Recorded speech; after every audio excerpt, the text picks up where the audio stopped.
Olá, hoje, gente de cá e de lá, acontece num palácio, à beira-rio, em Lisboa, o Hotel Palácio dos Arcos, um hotel do grupo Vila Galé.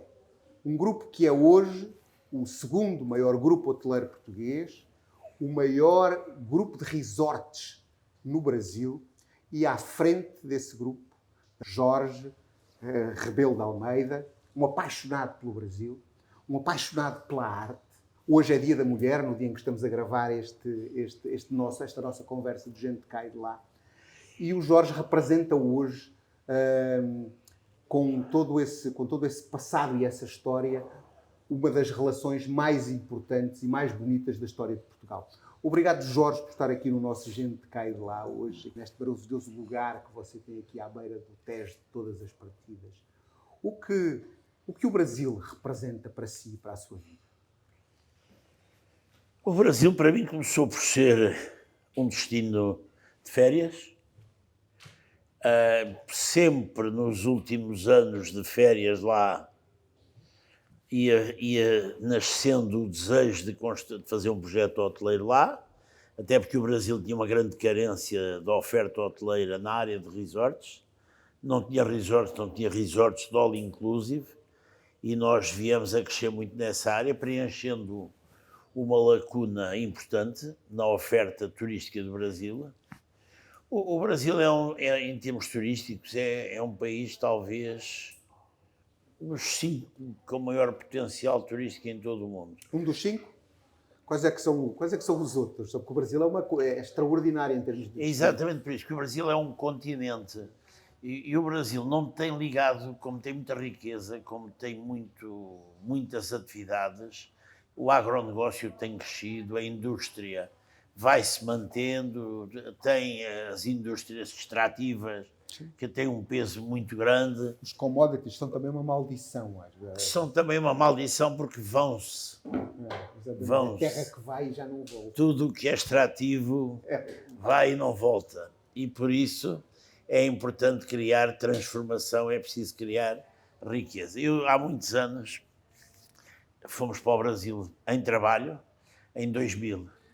Mas espera, tem que me contar a história. Como é que isto começou? Foi primeiro turista e sempre quis ter um hotel. Nós pensávamos... Foi nesse ano 2000 que começaram as coisas? Na altura, a Vila Galé tinha 9 hotéis em Portugal.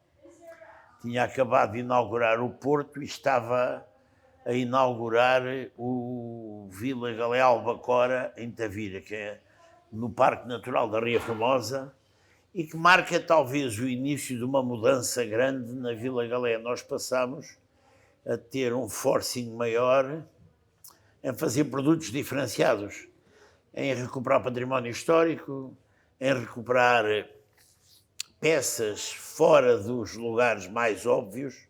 Começámos a fazer projetos no interior, porque achamos que o interior tem lugares lindos neste país, e no Brasil igual. Os interiores têm, de facto, esse potencial. Mas, para sintetizar, eu diria o seguinte: nós achámos que o Brasil tinha muito espaço para nós crescermos. E nós, na altura, já tinha pensado muitas vezes em fazer qualquer coisa no Brasil. Sempre que ia lá de férias, surgia essa ideia. Mas eu achei, até 2000, eu achei que nós não tínhamos uma base de sustentação suficientemente sólida. O Albacora aí faz essa diferença. O Albacora coincide, de facto, com o 10º hotel da Vila Galé. É um número mágico. E nós começamos a pensar que podíamos alargar-nos para outros territórios. E à cabeça, nós na Vila Galé, não sou eu, nós na Vila Galé gostamos todos muito do Brasil. E quando eu falei na hipótese de fazermos um hotel no Brasil, enfim, gerou um entusiasmo muito alargado, até porque eu já tinha feito algumas viagens de férias com os nossos diretores de hotel ao Brasil, viagens, um misto de cultural e um misto de diversão, e que correram e que serviram também para aprender um bocadinho da realidade brasileira. E foi nessa altura que então avançou o primeiro projeto. Na altura houve quem me desafiou muito, foi a então secretária de Turismo do Ceará, a Ania Ribeiro, que foi ela que conseguiu o primeiro voo de Lisboa para Fortaleza da TAP, e ela era uma mulher persistente. Isso é perto do ano 2000, é por aí, não é? É no ano 2000, justamente. Aliás, o que é que nos motivou a ir para o Ceará e para Fortaleza? Justamente o facto de a Aninha Ribeiro, sempre que vinha a Portugal, plantava-se à porta do Fernando Pinto, presidente da TAP, tens que fazer um voo para o Ceará. Ela começou por ter um conjunto de iniciativas, o Ceará era praticamente desconhecido na época dos portugueses, e ela fez um conjunto de iniciativas divertidas, trouxe as tasquinhas com a comida típica do Ceará para a BTL, em Lisboa, trouxe muito do artesanato e da música, e foi isso que ajudou muito a lançar o Ceará. E nós, nesse embalo, começámos por fazer o primeiro hotel na Praia do Futuro. Você, a primeira vez que eu vou, eu conheço a África portuguesa toda hoje, e a primeira vez que eu vou ao Brasil é nesse voo, no ano 2000. E foi um amigo meu que me desafiou, olha, a este voo queres vir? Mas então o Brasil era completamente diferente. Muito diferente, muito diferente. E então, desde esse... E então no turismo era muitíssimo primário. Porquê? Porque nós hoje vemos ónibus de turismo com padrão de qualidade. Na época, há 24 anos atrás, não havia nada de jeito. Mesmo os rentacars há 24 anos, eu diria que a gente às vezes esquece de fazer uma análise retrospectiva. Os carros no Brasil, de aluguer, eram terríveis. Sim, com uma péssima qualidade. Eu lembro-me de ter alugado uma vez uma carrinha para ir de Recife, olho para Maceió, nem eu sonhava que viria a fazer lá um hotel em Alagoas. Aconteceu que, de facto, a direção, nada funcionava muito bem, eu estava mesmo a dar os primeiros passos. O Brasil andou muito depressa, mas o Brasil tem muito trabalho para fazer, e hoje, eu há dias fiz uma intervenção em que disse que é hora do Brasil acordar para o turismo. O Brasil tem, de facto, uma diversidade de oferta turística tremenda, que as pessoas nem imaginam. Depois tem a Amazónia, depois tem o Pantanal, depois tem um litoral com milhares de quilómetros. Vários climas, vários climas, várias paisagens. A música muda. É evidente que nós em Portugal temos isso num território mais pequeno, porque nós também, curiosamente, sendo um território que cabe... No tamanho do Pernambuco. No tamanho do Pernambuco, exatamente. Num Brasil gigantesco. Quantos países... Aqui há tempos eu vi um mapa muito engraçado que as pessoas não têm noção. A quantidade de países da Europa que cabem dentro do Brasil é tremenda. Não considerando a Rússia, que também ainda apanha uma parte europeia e uma parte asiática.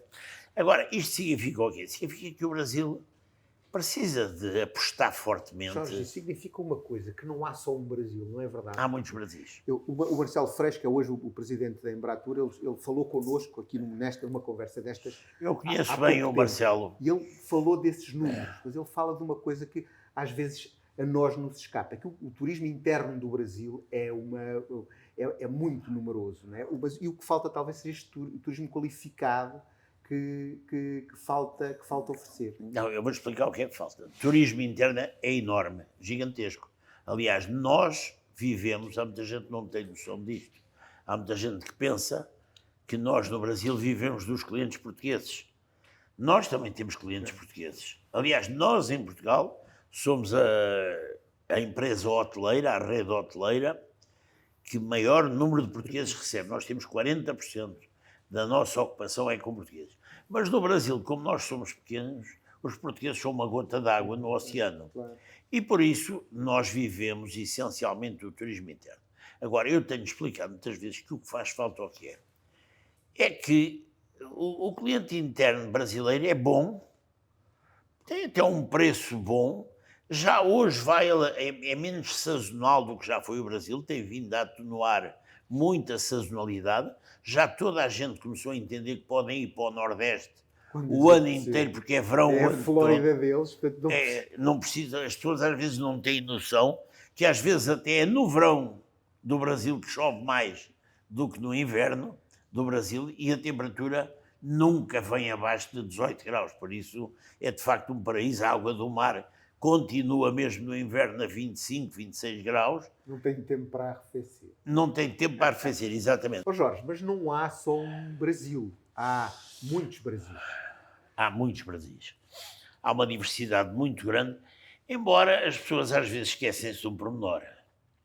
Quando se fala na separação do Nordeste, do Sul e do Sudeste, esquecem-se que São Paulo e o Rio de Janeiro estão cheios de nordestinos, que ocupam... Essa é a verdadeira imigração no Brasil. É a verdadeira imigração no Brasil. E o que é que acontece? O Brasil hoje precisava de captar um turismo internacional porque iam entrar divisas, ia divulgar mais o Brasil, porque o turismo é uma atividade que é transversal a toda a economia. Quando nós fazemos um projeto turístico, nós mexemos com tudo. Em todos os setores da hotelaria, nós mexemos que um hotel compra de tudo. Desde a alimentação, a roupa, cortinados, candeeiros, lâmpadas, compra tudo. E por mexe a economia toda. E mexe com a economia toda. E depois tem outra característica, gera muito emprego. E mais, gera um emprego desenvolvido. O pessoal que eu tenho a trabalhar comigo na Bahia começaram de uma forma muito incipiente. Hoje temos imensos empregados em todos os nossos hotéis do Brasil. Nós temos 3.500 pessoas a trabalhar connosco e olho que uma parte enorme deles podia vir para qualquer lugar no mundo que fazia muito boa figura a trabalhar na hotelaria. Vila Galé faz capacitação também. Nós temos a Academia Vila Galé, sempre em contínuo, e fazemos, quer em Portugal, quer no Brasil, quer onde estamos. Agora estamos em Cuba, estamos a entrar em Espanha. Nós, em todos esses lugares, fazemos formação. E o Brasil, o turismo gera no Brasil não só muito emprego, é um investimento que é menos poluente que a indústria, é não deslocalizável, não os equipamentos não é extrativo, não consome, vamos lá ver, não há nada desta vida. Eu costumo dizer que nós somos uma empresa que respeita muito os valores e a sustentabilidade ambiental. Mas claro que qualquer atividade económica, qualquer presença do homem, onde quer que seja, deixa uma pegada ecológica e por isso há que gerir as coisas da melhor forma possível para estragar o menos possível. E o turismo é dos que estraga menos, porque de facto procura um projeto para ser atrativo, tem que estar com uma boa integração paisagística, tem que ter uma preocupação com os valores da natureza. Aliás, eu digo muitas vezes hoje às pessoas, e vejo a criançada, nós acabamos de abrir aqui em Portugal um hotel para crianças, nós temos um contacto enorme com crianças, e eu costumo dizer que estas crianças que frequentam o nosso hotel NEP Kids, no Alentejo, daqui a 10 anos não vão a um hotel que não tenha respeito pela sustentabilidade ambiental e pela preservação e pela integração paisagística. São coisas que nós ajudamos até na nossa animação divertida para as crianças. Nós procuramos de uma forma subliminar, discreta, incutir alguns desses valores de sustentabilidade nas crianças e que elas gostam. E são elas que vão recusar ir daqui a 10 anos ou menos, se vão recusar ir para um hotel que não tenha essa preocupação. Muito inovador. Um hotel para crianças não é o primeiro que há em Portugal, eu penso? Aliás, eu em Portugal não conheço mais de um hotel e, enfim, no mundo há muito poucos hotéis destinados a crianças, sobretudo com o nível de animação, mas que é uma animação que repercute um bocadinho aquilo que eu entendo que para o turismo em geral deve ser. O turismo e cultura devem andar permanentemente de mãos dadas. Ou seja, um hotel para ser diferenciado não tem que copiar modelos de hotéis já existentes. Este hotel não copiou ninguém. Este hotel tem uma história própria. Está cheio de poesia para quem cá venha. É um dos atrativos. Hoje tem graça, temos aqui a Noite de Poesia e hoje, como é o Dia Internacional da Mulher, hoje a Noite de Poesia é dedicada às mulheres. Hoje há aquele conceito antigo de dizer que as mulheres é que gostavam de poesia. Eu vou-lhe dizer que da minha experiência, eu gosto muito de poesia e posso dizer-lhe que uma esmagadora maioria dos homens também gosta de poesia. Só que há algum impacto, alguma preocupação a não referir que gosta, mas nós vemos nas nossas noites de poesia pessoas que nunca disseram poesia, que ao ouvirem uma sessão destas, um jantar destes com poesia, acabam por ter um impulso para dizer poesia.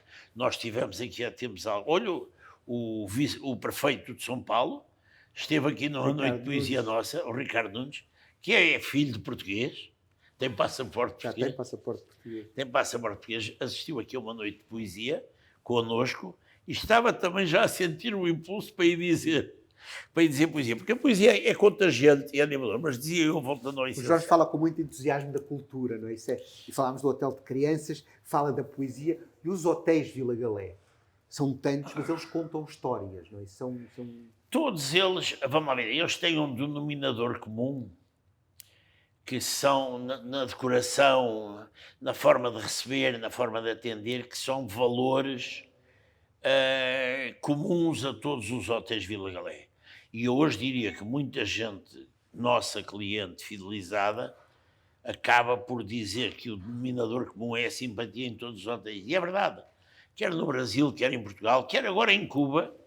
Nós estamos há muito pouco tempo em Cuba e eu fiquei muito feliz há 3 semanas que estive lá no nosso hotel de Cuba, de ver que o nosso pessoal, mesmo estando sendo uma vida difícil, porque Cuba, a situação económica não está propriamente maravilhosa, e tem tido este embargo e estes problemas todos, mas mesmo assim as pessoas têm uma forma de estar na vida muito digna, mesmo para a gente com menor poder aquisitivo e com dificuldades de vida, tem uma dignidade, tem uma alegria de viver.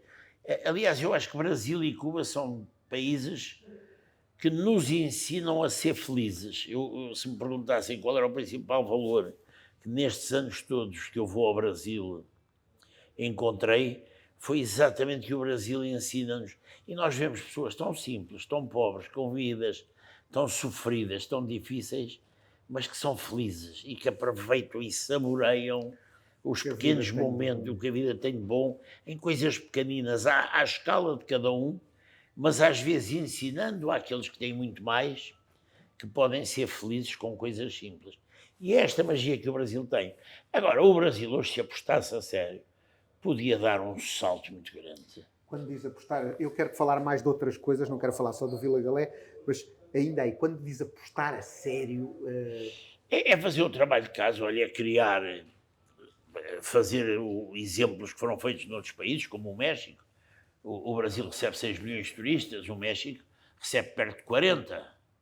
É uma diferença grande. O que é que o México fez? Criou áreas turísticas, onde nessas áreas definiu um padrão muito mais elevado que o nacional, que o geral, e a infraestrutura é melhor, a segurança é melhor, tudo é mais cuidado, tudo é mais arranjado. E isso também puxa os outros hotéis a subirem de... Puxa, eu vou-lhe dar um exemplo. Nós, quando fomos para a Praia do Futuro, há 24 anos atrás, na Praia do Futuro não havia espreguiçadeiras na praia.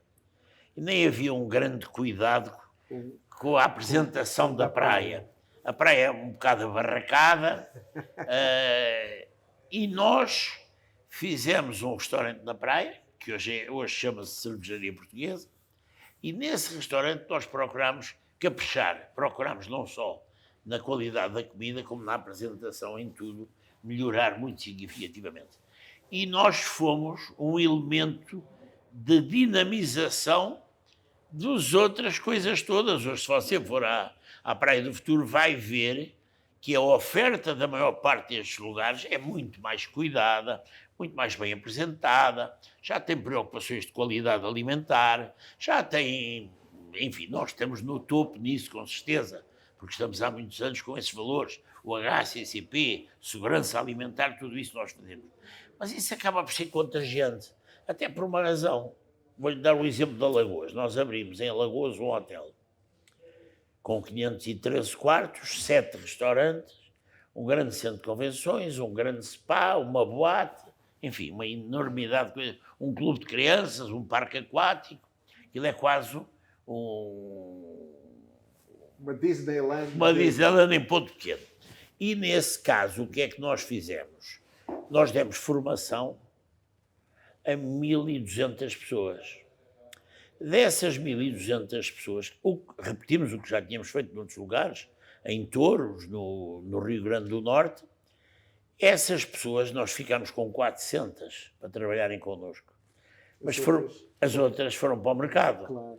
E foram para o mercado tendo beneficiado dessa formação. E a formação foi animada, a formação foi divertida. Agora, hoje, o que é que o turismo precisa? Os países têm que preocupar, eu passo a vida com esse discurso, quer no Brasil, quer em Portugal. O Brasil tem que oferecer aos turistas o que é autêntico. Houve ali um período que o Brasil tinha muita tendência de ir buscar modelos importados, sobretudo aos Estados Unidos, que não lhe valorizam nada, não é? Porque fazer um hotel igual ao que há nos Estados Unidos não é para isso que desperta a atratividade até dos próprios americanos. O americano, se vai, gosta de ter algumas coisas que tem na terra dele, mas, por outro lado... Quer saber mais coisas, quer aprender mais, quer ver coisas diferentes. Exatamente. E quer ter experiências diferenciadas. Nós hoje, há muitos anos, que nós defendemos que a hotelaria não é um lugar, um hotel não é um espaço para dormir, é um espaço também para dormir. Mas é um espaço de cultura, é um espaço de gastronomia, é um espaço de animação, é um espaço de diversão, é um espaço multicultural, e é isso que transforma o hotel e as pessoas que trabalham na hotelaria beneficiam disso, porque é aquilo que eu volto ao ponto de entrada. O trabalhador, quando vai trabalhar para uma fábrica, ter um emprego já é bom, e trabalhar numa indústria é bom, mas, como trabalhar numa mina é bom... Porque é um emprego. Porque é um emprego. Mas a pessoa muitas vezes não evolui muito, porque está muito isolada, não tem contacto com o mundo. No turismo, o diferencial, voltando ao hotel em Alagoas, por exemplo, ou em Touros, aquelas pessoas, como passam a ter contacto com gente de todo o Brasil e com estrangeiros, evoluem muito rapidamente. É isso mesmo. E é isso que eu passo a vida a explicar, que o turismo tem uma variedade tão grande de funções de desenvolvimento para um país, que eu diria que hoje o turismo podia ser o motor do desenvolvimento do Brasil, como foi em Portugal. Repara, este último ano o governo brilha com os números do turismo. Com os números do turismo. São os maiores de sempre. Foram os maiores de sempre. São os que geraram mais emprego. Nós nunca tivemos praticamente ao longo da vida uma situação de tão alta taxa de empregabilidade como temos hoje em Portugal. E deve-se isso ao turismo. E estamos a entrar numa fase em que temos muitos imigrantes. Também porque a agricultura também evoluiu. É precisamente dos imigrantes que eu lhe quero falar. Um homem que conhece tanto o Brasil, que também é um homem de lá e de cá. Jorge, hoje vivem em Portugal. Os números, eles são pouco precisos, mas seguramente mais de 650 mil brasileiros. Eu, pela minha sensibilidade, e porque ando por todo o lado aqui, de norte a sul do país, temos obras, temos muito brasileiro a trabalhar connosco nas obras, temos muito brasileiro a trabalhar connosco. Eu acho que é mais, claramente mais. Eu já ouvi. Eu diria que ultrapassa 1 milhão. Isso faz com que seja. Eu ouço esse número, 1 milhão cada vez mais, e nós, como temos o cuidado, os números oficiais são diferentes, mas há muita flutuação e muitos dupla nacionalidades. E muitos italianos, que são todos brasileiros, a viver em Portugal. Mas o que preocupa-o esse facto de hoje nós termos uma população, que essa é a população residente, imagino que é 1 milhão, em 10 milhões, mas na população ativa ela é bastante maior, esse número. Eu às vezes escrevo muitas vezes aqui na coluna que nós vivemos o primeiro movimento de contracolonização da história. Que estamos a assistir a uma coisa que é única, que é nova, que nunca aconteceu antes e que os portugueses têm que saber receber melhor os brasileiros, porque hoje são eles que pagam a conta da segurança social, muitas vezes a conta da nossa previdência em Portugal. E a sustentabilidade do modelo de negócio. Eu não diria que pagam, eu diria que ajudam a pagar. Não, pagam grande parte. O próprio Ministro da Administração Interna e a embaixador deles disseram isso. Não há vergonha do Governo assumir isso. Mas nisso, conhecendo estas realidades que são muito diferentes, mas também a proximidade, o que é que pensa que pode ser feito de um lado e do outro, já não tanto da qualidade do hoteleiro, mas de cidadão conhecedor ou de empresário, de um lado e do outro, aqui o que Portugal e o Brasil podem aprender e podem melhorar na sua relação lá e cá? Vamos lá ver, nós desde logo temos que uma obrigação histórica de receber bem os brasileiros. Porquê? Porque o Brasil, ao longo destes 2 últimos séculos, recebeu tanto português. Aliás, eu diria que desde há 5 séculos que foi recebendo portugueses, que depois viraram brasileiros. E por isso tem essa obrigação. E nós, eu fui dos grandes impulsionadores de nós liberarmos e facilitarmos a entrada de brasileiros em Portugal. Por um lado, porque foi muito importante para o desenvolvimento. Você repara uma coisa, se você for ao Corte Inglês, eu com o embaixador Raimundo Carreiro estivemos a tomar um pequeno almoço, convidados pelo Corte Inglês aqui há uns meses atrás, e o diretor-geral do Corte Inglês, o Henrique Fidalgo, dizia-nos que o número de brasileiros que ele nem sabia a trabalhar, porque a gente veio ao Corte Inglês e uma parte enormíssima dos funcionários, diga-se de passagem, de grande qualidade, Aliás, de grande simpatia, são brasileiros. Aliás, eu diria até que os brasileiros vieram transformar o atendimento em Portugal. Nós, por natureza, somos mais fechados, somos simpáticos, mas somos mais fechados, mais reservados, mais tímidos. Pessoalmente e profissionalmente. O brasileiro é muito mais solto. E vieram dar uma animação, uma alegria a muitos estabelecimentos. E por isso, agora, tem outro aspecto. O Corte Inglês não só tem um número brutal de funcionários, como também o melhor cliente do Corte Inglês em Lisboa é o brasileiro. O maior ticket médio é brasileiro. Isso mudou a realidade portuguesa. Mudou.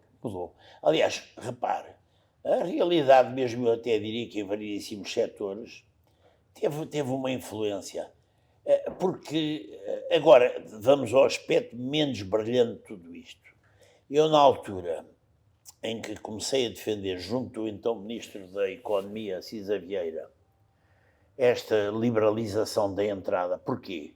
Porque nós temos um serviço que sempre funcionou mal, agora nem sei como é que funciona, que não consigo entender, que é o CEF. O CEF foi extinto.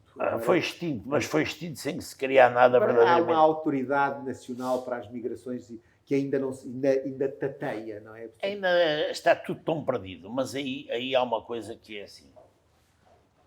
Nós tínhamos uma obrigação, nós não estamos na Idade Média, nem estamos nos anos 60.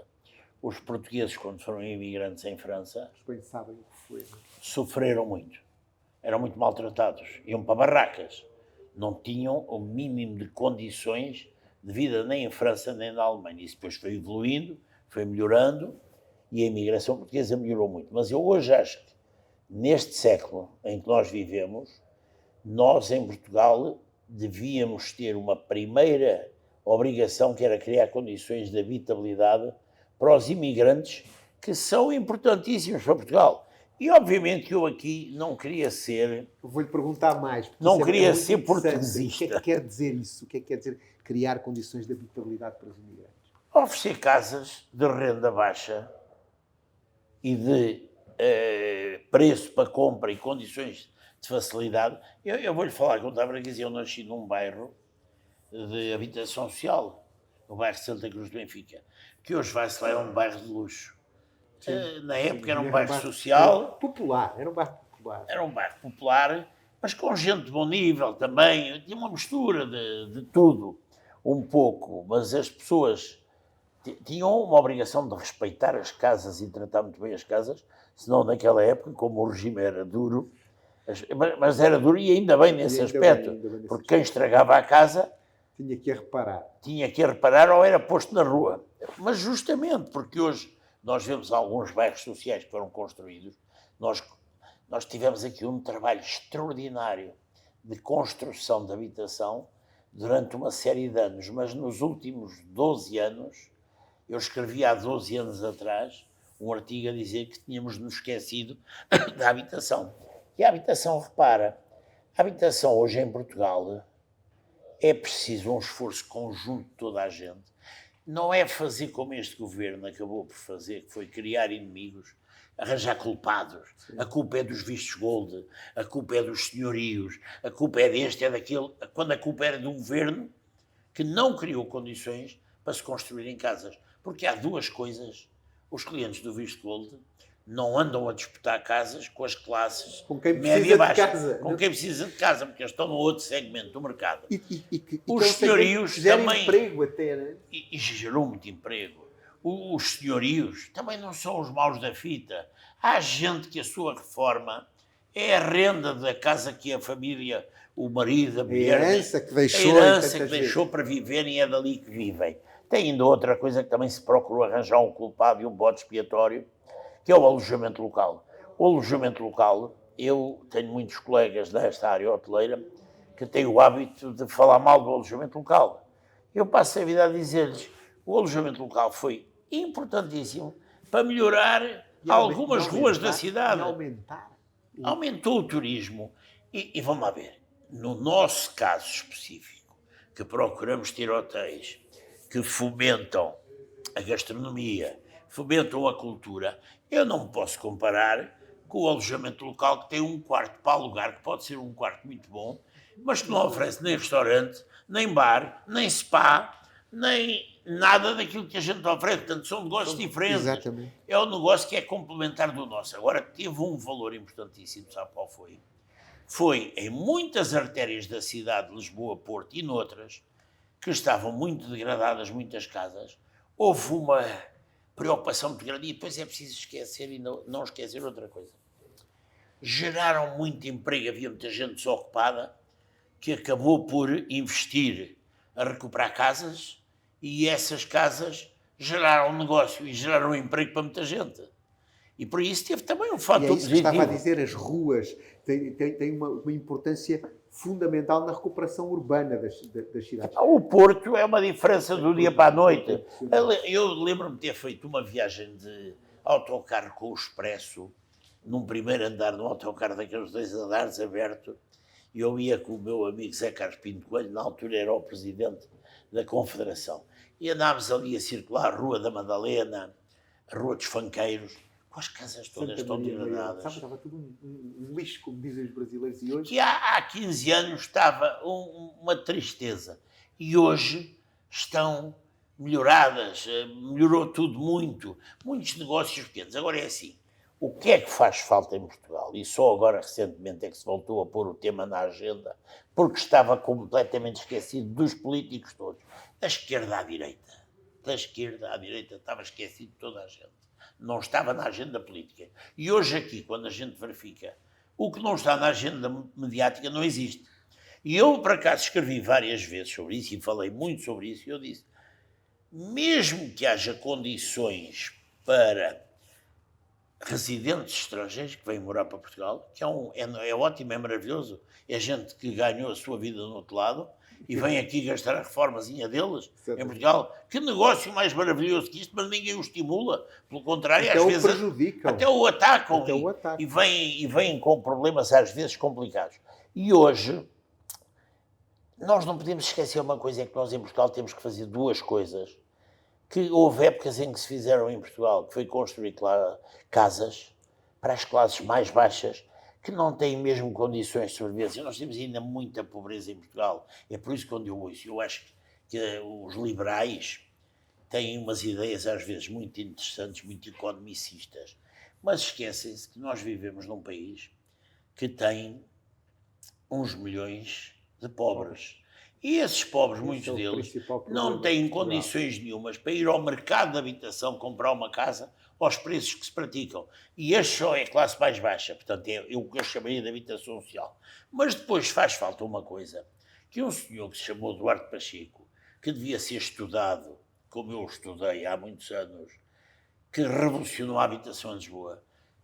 Todos os bairros dos arredores de Lisboa e do Porto foram feitos por esse senhor. A Avenida de Roma, quem é que a fez? A Avenida Rio de Janeiro.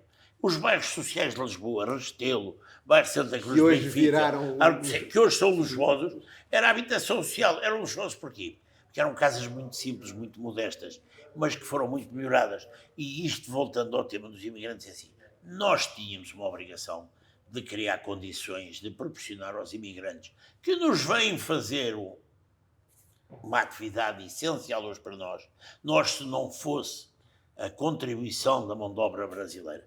É evidente que eu aqui vou ser um bocadinho puxar a brasa à sardinha da lusitaniedade. E eu ia dizer o seguinte, nós integramos aqui, em minha opinião, melhor os brasileiros e os dos CPLPs. Eu sou um estrangeiro lá e eu bem sei o que é. É verdade isso, sim, senhor.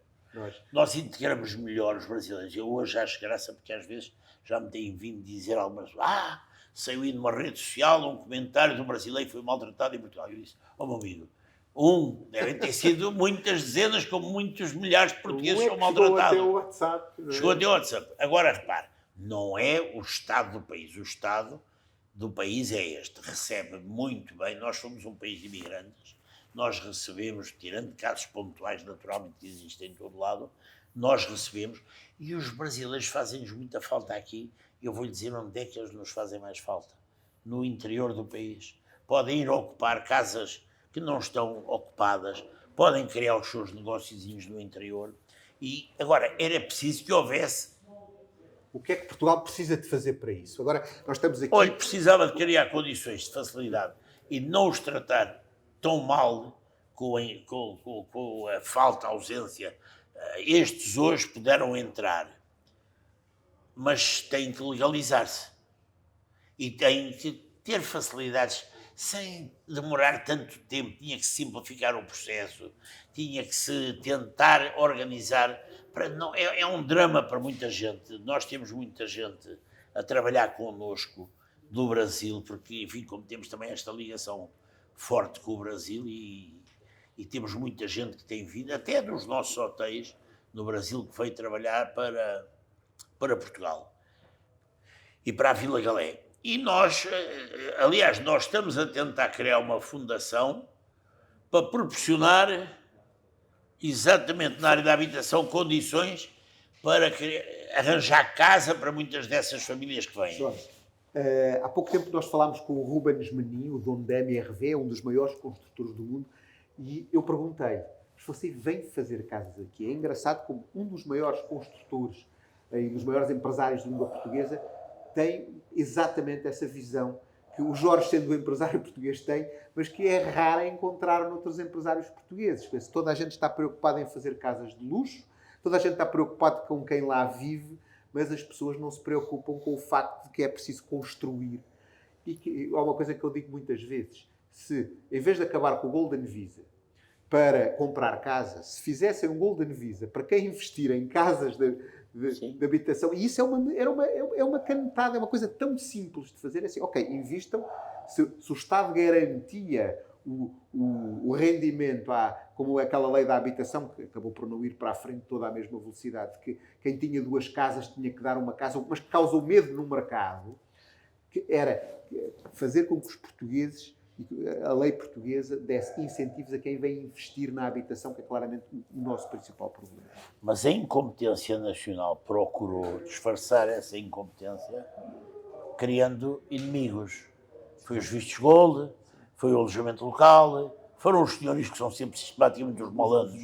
E a gente, se for ver a perspectiva do senhor e o tipo, não é nenhum vilão. O senhor e o tipo português é alguém que fez umas poupanças, comprou uma casita para arrendar e para ter um complemento de reforma.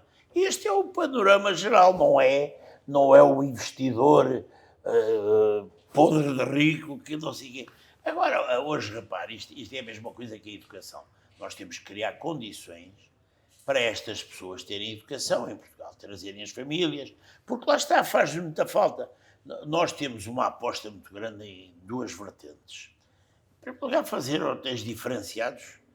Eu só faço mais hotéis se eles trouxerem alguma novidade. Quero falar disso. No Brasil, eu não sei se tem alguma novidade mais para dar, é aproveitar agora, mas no Brasil, numa cidade que me é muito querida, num estado que é muito parecido, que é muito próximo a Portugal, que é o estado de Minas Gerais, vai fazer um hotel novo, está em funcionamento. Quer-nos falar um pouquinho sobre ele? Nós andávamos há muitos anos a olhar para Minas, mas também como temos sempre tanto que fazer, vai-se tendo que optar e vamos fazendo onde as coisas correm melhor. Ouro Preto é uma cidade fabulosa, é uma cidade portuguesa. Parece Coimbra. É uma cidade extraordinária, onde eu, na primeira vez que cheguei, ia estupidamente cansado, porque eu apanho ali umas viagens pesadas no Brasil. Não é fácil chegar lá. E correr os hotéis todos que nós temos em 7 estados do Brasil, com as dificuldades de voos, é uma tarefa difícil. Mas cheguei muito cansado a Ouro Preto e ia com receio de encontrar um daqueles prefeitos pouco interessantes. Mas não, fui encontrar em Ouro Preto um prefeito conhecedor da cultura portuguesa, da literatura, da história, que é o Ângelo Osvaldo, que é uma pessoa encantadora e que de facto foi uma surpresa muito agradável, porque eu que estava mais morto que vivo, fiquei a conversar até de madrugada com ele sobre Ouro Preto, tem-nos dado uma ajuda preciosa, porque ele conhece tudo sobre a cultura, ele já foi presidente do IFAM no Brasil, já tinha sido secretário de Cultura e tal, e como prefeito está prefeito de Ouro Preto. Nós estamos no município de Ouro Preto a recuperar o primeiro regimento português de cavalaria no Brasil, em Cachoeira do Campo, que é uma área de Ouro Preto, onde esse regimento foi instalado numa propriedade com 470 ou 480 hectares, que é atravessada por um rio, pelo rio Maracujá, e onde estava plantado um edifício que durante 100 anos foi o primeiro regimento de cavalaria portuguesa. De seguida, foi a primeira cudelaria de cavalos lusitanos no Brasil. E de seguida ainda, já depois de 100 anos, nesta primeira etapa foi a origem da Polícia Militar do Brasil, tanto que a Polícia Militar tem vindo a estabelecer connosco uma parceria. Sim, porque eles ainda tinham uma instalação nesse edifício. Tiveram uma instalação e nós vamos lhes fazer, num dos edifícios que compõem o conjunto todo, nós, a par do aproveitamento de tudo o que existia, nós vamos fazer construções novas. Mas vamos fazer um memorial da Polícia Militar, com a história da Polícia Militar. Há um major que é o homem que sabe mais da história da Polícia Militar, que nos visita frequentemente e que vai dar uns contributos para nós fazermos esse memorial. De seguida, à saída da Polícia Militar e da cudelaria, aparecem os salesianos, que ficaram com a propriedade, onde implantaram um estabelecimento de ensino. Os salesianos, como sabes, são muito vocacionados para o ensino. Hoje mantêm em Portugal 2 instalações muito boas, aqui no Estoril e em Campo de Ourique, 2 grandes colégios salesianos, e os salesianos estiveram lá também cerca de 100 anos. Há 20 anos atrás tinham abandonado aquilo e aquilo estava decrépito, tudo em queda, e era uma pena, porque é um edifício, olha, desde logo tem um brasão de armas português, feito nem mais nem menos do que pelo Aleijadinho. O Aleijadinho, que era o António Maria Lisboa, que era... E que tem um museu em Ouro Preto. Tem um museu em Ouro Preto, e que é autor da arquitetura da igreja mais famosa do mundo. E por isso ficámos encantados de fazer aquilo. E estamos de facto dedicados à obra, já começámos em outubro, devagarinho, agora já estamos num ritmo bom, e é para abrir ali um hotel com 300 quartos, que vai ter muitas vertentes, onde vamos também plantar vinha. É um projeto, é o que eu digo, é um hotel diferente, por isso é que me dá prazer.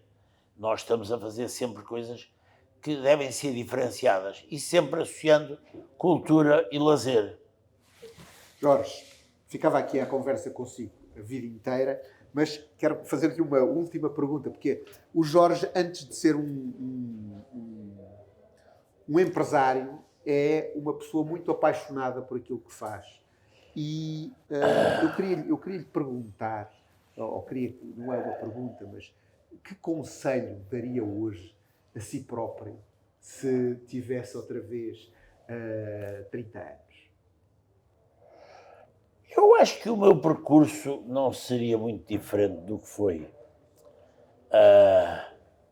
Eu comecei a trabalhar cedo, arranjei com 15, 16 anos, dava explicações, vendi enciclopédias, fiz muita coisa, quando tirei a carta aos 18 anos, na época, como falava bem inglês e francês, fazia serviços de motorista para turistas americanos que naquela época vinham a Portugal e alugavam um carro sem condutor, mas depois queriam um motorista que falasse, que fosse também guia turístico, que era o meu caso.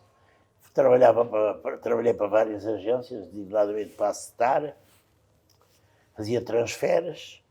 Depois entrei na Faculdade de Direito e ao fim do primeiro ano arranjei um emprego, para além destes empregos soltos que sempre fui tendo, acabei por arranjar um emprego no Ministério das Obras Públicas, onde descobri que, para além de gostar muito de Direito, que não mudei de atividade por não gostar ou ter deixado de gostar, não, pelo contrário, continuo a achar que é super interessante e tem-me sido muito útil na vida ser advogado e tirei o curso a trabalhar no Ministério das Obras Públicas, onde ganhei o gosto pelos projetos e pelas obras, porque eu envolvo-me sempre muito nas coisas e fui para lá com esse objetivo, tirei o curso e ainda fiquei uns anos a trabalhar como consultor no Ministério das Obras Públicas e depois tive 13 anos a fazer advocacia num escritório próprio e mais tarde decidi, em 1986, se formar esta sociedade que não tinha nenhum projeto muito ambicioso, era apenas aproveitar a experiência que eu tinha para fazer uma construção, porque o que me faltava no direito era só trabalhar com papel. Coisa concreta. E eu queria ter coisas tangíveis, queria ver nascer coisas. E hoje um dos maiores prazeres que eu continuo a ter é chegar a um lugar qualquer. Muitas vezes surpreendente, mas muitas vezes também inesperado, e imaginar logo fazer ali um hotel. Eu hoje faço uma boa parte dos nossos projetos, saem-me da cabeça, e as decorações, porque também hoje é a parte mais divertida do trabalho, porque este trabalho hoje, como qualquer outro, eu digo sempre às pessoas, há muita gente que se aborrece quando tem um dissabor na sua atividade profissional, e eu digo, quando era advogado, em cada 10 clientes, havia uma média de 3, 4 que não tinham graça nenhuma e os outros tinham alguma graça. Nesta nossa atividade é muito difícil, muito sofrida. E ainda estes dias tenho estado aqui com um problema. Porquê? Porque é difícil de ultrapassar as dificuldades, porque parece que o país, e aí nesse aspecto Portugal e Brasil são parecidos, burocracia, as complicações. Há gente que parece ter um prazer mórbido em complicar a vida dos outros. É o não fazer. São o medo e a culpa, em que nós todos estamos por cima disso. E não conseguimos dar a volta disto. Houve aqui um período, há uns anos atrás, tivemos aqui um governante que apostou muito nisso, que hoje é mal amado, hoje é odiado, hoje é insultado e terá tido os seus pecadilhos, ou não sei. Ainda não foi julgado, passaram 10 anos, mas por acaso foi o primeiro que apareceu com uma coisa que chamou Simplex, que era facilitar a vida, porque o grande entrave ao desenvolvimento... Estamos a falar do ex-José Sócrates, só para que... Exato. Escrito. Porque, enfim, terá tido algumas coisas mal feitas, como todos nós. Mas eu sempre achei, não tenho problema nenhum em dizê-lo, uma coisa é uma coisa, outra coisa é outra coisa. Ele, como energia de governação e com a obra que fez, foi muito importante para Portugal. No ensino, não é? Numa série de setores, nas energias renováveis, na mobilidade elétrica, houve ali uma altura, um elan, e hoje o problema é assim, o problema é que nós continuamos a ter uma administração pública que funciona mal, temos a central e a local, precisávamos de fazer uma reforma. Precisávamos que os bons quisessem dedicar-se à política, isso é um problema. Cada vez menos vão se dedicar, porque, repara, nós estamos à beira de uma eleição, estamos na antevéspera de uma eleição, com um resultado completamente incerto. Quando isto for para o ar, a gente já vai saber qual é o resultado. Portanto, é bom não fazermos nenhum prognóstico agora. Porque podemos falhar. A probabilidade de falhar é enormíssima. É enormíssima. Mas eu não consigo fazer um prognóstico neste momento. O que eu consigo, e é um receio grande, é que não haja uma solução minimamente consistente. Nunca será maravilhosa, nunca será perfeita. Mas a consistência era uma coisa que nós Era precisamos. muito, muito importante, porque senão o que é que vai acontecer? Quando você agora pôs o dedo na ferida, não há quem queira ir para o governo. Se não houver um governo que tenha um prazo previsível de duração, as pessoas boas que estejam empregadas não Quem é que vão se vai largar arriscar a uma coisa dessas? uma coisa dessas para um período de meses, para ser esfalhado, para ser insultado E para ganhar mal. e para ganhar mal. Para ganhar mal. Mas ouça, eu acho que não é esse o principal problema. O problema hoje é a falta de respeito pela política. A culpa de quem é? Provavelmente da política e dos políticos, mas também havia que ter um sentido de mudar, porque se nós não conseguimos arranjar uma solução de governo, veja-se o exemplo do que está a acontecer em Espanha, que é um país com um potencial também tremendo e que está hoje... A política não tem ajudado nada e está tudo muito complicado. E o mundo em geral está a Isso era atravessar uma outra fase conversa nova. Eu vou-lhe fazer uma última pergunta. A gente com certeza vai poder encontrar-se mais, que é esta. Os hotéis saem da sua cabeça.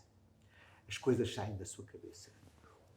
Qual é que foi o hotel? Qual é o hotel que o Jorge ainda não conseguiu fazer, mas quer fazer? É sempre o próximo. O próximo há de sempre, é o hotel dos meus sonhos, é o próximo. Mas repare, nós temos hoje entrado numa fase, como temos uma capacidade boa, temos estado, repare, muito rapidamente, Ouro Preto no Brasil. De seguida, em Minas ainda, temos praticamente fechado o Inhotim, para ir fazer Inhotim, que é um parque que pouca gente no Brasil conhece e que tem que conhecer, mesmo que a gente lá não venha a fazer hotel nenhum. Extraordinário. É um parque extraordinário e que vale a pena visitar, porque é um museu de arte a céu aberto, que é uma combinação de arte com natureza. Só indo lá não dá para Só indo lá não dá para entender. Temos São Luís do Maranhão, 2 projetos para fazer em São Luís do Maranhão, que na verdade vão ser 3, e temos neste momento mais um hotel para fazer em Coruripe, que fechamos este sábado. Teve cá o governador de Alagoas para fechar connosco mais um hotel para o estado de Alagoas, que tem sido um estado muito dinâmico, porque é um estado que tinha uma malha aérea muito fraca e, no entanto, é um estado que tem apresentado números extraordinários. A outra coisa muito importante era, nós de seguida ainda vamos fazer uma coisa, porque vai haver, como sabe, no próximo ano, a COP30.